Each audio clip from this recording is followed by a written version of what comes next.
Hey guys, today I'm going to be doing an advanced color isolation tutorial as seen in my recent video, the iTunes rechargeable gift card. Now the video itself, the audio quality wasn't very good. I'm sorry about that. My microphone, if you can't tell by this tutorial, and my other ones isn't the best. I have a terrible microphone. I need to get a new one. But the basic idea of this is to be able to isolate colors. But how does it advance is the question. Well, for example, in most color isolation tutorials, they tell you how to isolate like one color, like blue, but there's also white on this card. And also, if we look at the scene with the money in it, that money, and there's also this money. Money is made up of more than at least four colors. It's got green, like a sort of black color. You can see the little red and some gold. It's got a lot of different colors. And if we wanted to just color isolate that, that could take a lot of work. But instead, we're going to be using rotoscoping. Don't worry, it's not terrible rotoscoping, but we're going to be using rotoscoping to do it. And if we look at our original footage here, I have a few shots here. Like the money footage here is this, and we turned it into this. So it's a pretty dramatic effect. I like it. So let's go ahead and get started. So I'm going to be doing basically the scene where it's in the trash can right here, and it pops in just for tutorial purposes and for time reasons, because I don't want to make this too long for the 5 people that probably watch this. Okay, so we have our footage here and a shot in HD 30 FPS. So first thing we want to do is kind of just look at our shot. So because on mine, I kind of got lazy in some points, but we see here in the trash can, we just want to highlight this card. We have a little bit of grain that's going to probably affect it a little bit. But if we look around, we can see up here, it's black and white. These are all shaded colors right here, up to like here. So, since we're making the background black and white, we don't really have to worry about this area too much. We need to worry about over here because of silver, brown, and stuff like that. But from here to here, it's really not much to worry about. So I'm using Adobe CS5.5 Trial Edition. It's not really an edition, but using the trial, and you can still use Roto Brush. You just click this, you double click your footage. You can hold down Control, click, and drag left and right to increase and decrease your brush size. You want to make a very basic shape around your thing, your object, and you can Alt-click to make it red, and that's the areas you don't want. Before we start, though, I'm going to change the smoothness to 4, and that will just give us a nicer, smooth edge. And we're basically going to make it so that it looks, or it covers up most of the card. Want to get this little white edge here, and make sure your footage isn't too grainy, because I had to spend a lot of extra time because, like on the money shot, it was very grainy. Okay, so then we want to drag our thing out here, just all the way to our comp. Okay, so we're going to press the space bar, or we can just click page down, and to see the next frame. It looks pretty good, maybe a few errors, and sometimes it will snap to somewhere you don't want. But remember, we don't need to really worry about these areas here. We might want to watch out for these hot spots right here, but up here is the general area it will standardly mess up for me. So yeah, I'm gonna go ahead and just press the space bar, and it will do its own thing. If I see any errors, I'll fix them. So right here, starting to get a little bit of error, and the Roto Brush will actually learn from what you do. It'll say, okay, maybe I need to be a little more cautious over here and watch the colors over here more. And after a lot of rotoscoping, it will start to understand what you expect in that shot. Shouldn't take too long. Remember, we don't need to worry about here, and I'm really not going to worry about right here right now because it is pretty dark colored. But down here, we're getting some in size, in depth, whatever. Sorry. Okay, so I'll probably just do a couple seconds for the sake of the tutorial. I spent probably on all these together, just for the rotoscoping, I probably spent 2 to 3 hours just to make sure it was top quality. Another thing you can do, I'm not going to go into much depth with the rotobrush because I do have a tutorial on it and rotoscoping, so you can check that out right here. And it's a pretty good tutorial. It's a little old, so I didn't know as much as I do now, but maybe I'll remake some of those. So I'm just gonna wait until it gets to like 2 seconds here, and it's gonna be a sloppy job. Once again, some parts we don't have to worry about. I actually thought I did very sloppy, but when I got the final results, it was quite nice. So we'll go ahead and cut our comp to there. And the next thing we want to do, don't close out of your rotobrush screen or anything. Select your footage, go to Layer, Auto Trace, Work Area, and I just did a blur in 0.5 pixels.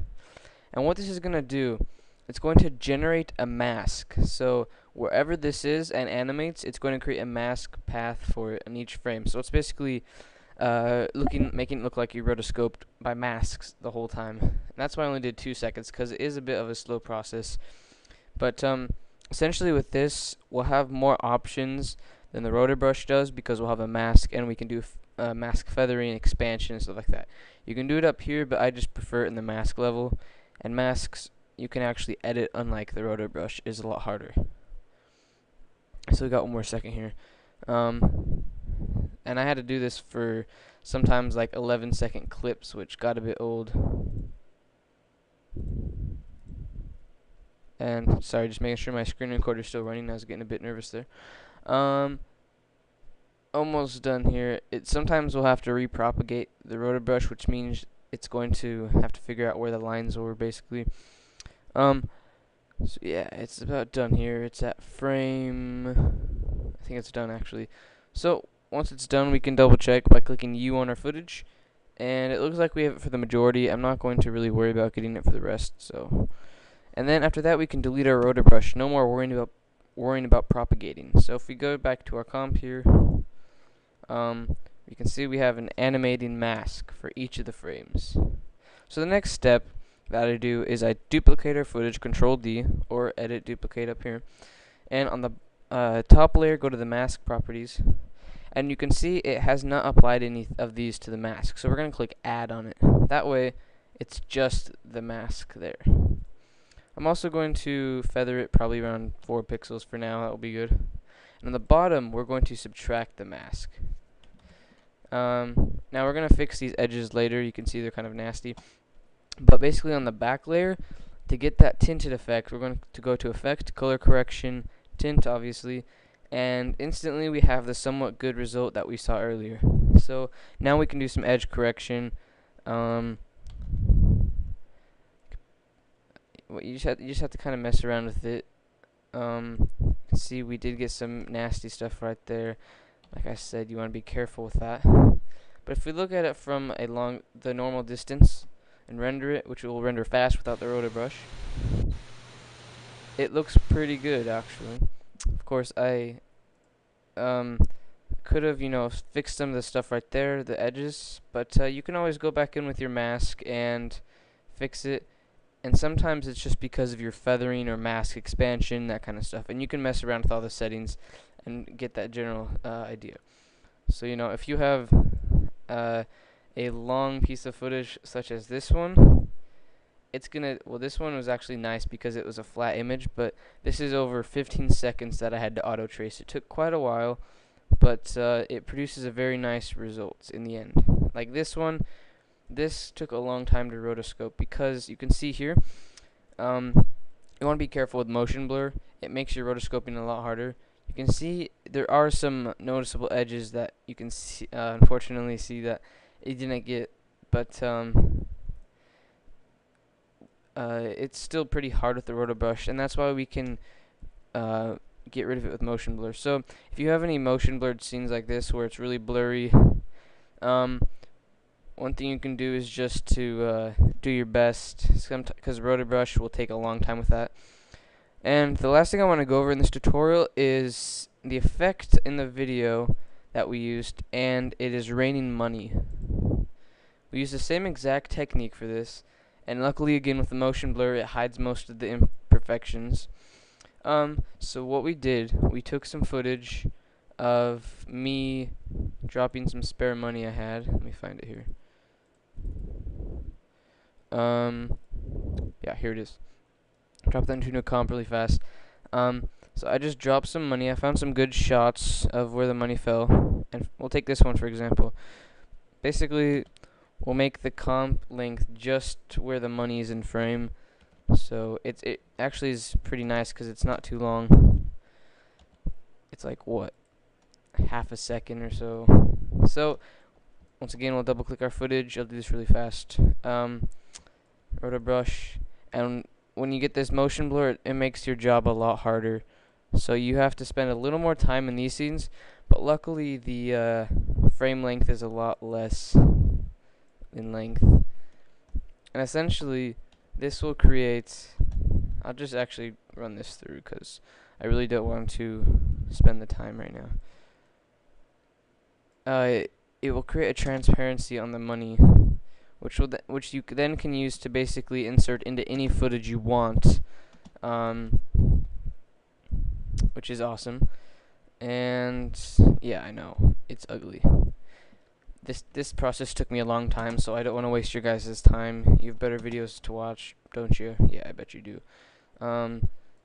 Just kidding. You should watch my videos. So that's crappy enough. And what that will do is make, once we go into the comp view here, 31, it will have the money falling. And then we can just insert that. I know it's terrible looking, but we can go back to our other comp we made, I guess, and put the money on here, and the money will fall. And basically what I did for the main comp is I have a ton of layers I used for it. It's actually not in this comp, it's this one. I used a lot of layers to make the money, and I duplicated a lot, reversed a lot. But I hope you enjoyed this tutorial. If you have any questions, please comment. If you like, please subscribe. I'm working on getting a partnership, and I'm not close to my goal at all. So please spread the word about my videos. Next week, we will be having a collab video with another user. But unfortunately, her family is sick, one of her family members, so we may not get it out. But that just means I'm going to have an even better video. So I'll see you next time.